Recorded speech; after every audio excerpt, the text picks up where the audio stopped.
Let me ask, and here are some things I wrote down that I want you to think about. The question is, what do you cover your pain with?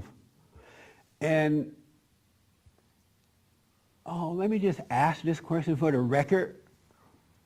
Just an FYI, because I want you to know for yourself, because God is with all of us. He really is. And God is just waiting for us to realize of ourselves we can do nothing. So why judge yourself? Why be mad at self? Why be mad at anyone else? You are not in control anyway, right? And so when I say pain, what are you using to cover up your pain? What am I talking about?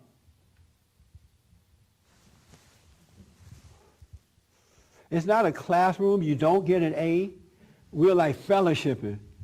That's all we're doing. Yes, sir. To me, I think of that anxiety or that angst that you have when you don't want to face yourself, or those quiet moments where you don't want to face yourself. That anxiety within, the conflict within. Okay. That's what you think of when I say, what are you using to cover your pain? All right. You about to ask, okay, right here. What am I talking about when I say, what do you use to cover your pain up? Well, to me, it was like an anxiety, and it was like, I got to get out. I see what you're saying. You're about to ask me a question, so I asked you before you asked. When I say, what are you using to cover up your pain, what am I talking about? The pain. When I say pain, what am I talking about? Well, the pain that I have is the pain of not being able to do what I see to do, what I should be doing. And it could be anything, simple to, time to get up, time to do, and you just let that go by, and you just watch TV when you should be doing something else. So it's that uncomfortable, I don't have the motivation to do something, so then I'll just use any other pleasure to kind of, distract me from the fact that I'm failing to respond. When I ask, what are you using to cover up your pain, I'm really asking, what are you using to cover up your ego?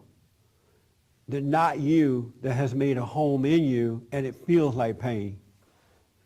Because it's the ego that's feeling the pain, but because you're so identified with the ego, you're thinking that it's you that's feeling the pain.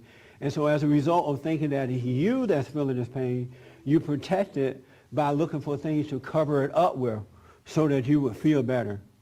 But I'm really talking about, what are you using to cover up your ego, that thing that has separated you from God.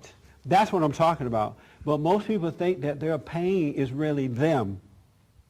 They have identified with that. And if you ever come to the understanding that what you think and feel is not you, it's just a disease, for the lack of a better word, a sin, whatever you want to call it, a spirit that has made a home inside of this body, and it's just working your mind and your body and making you feel pain in your body.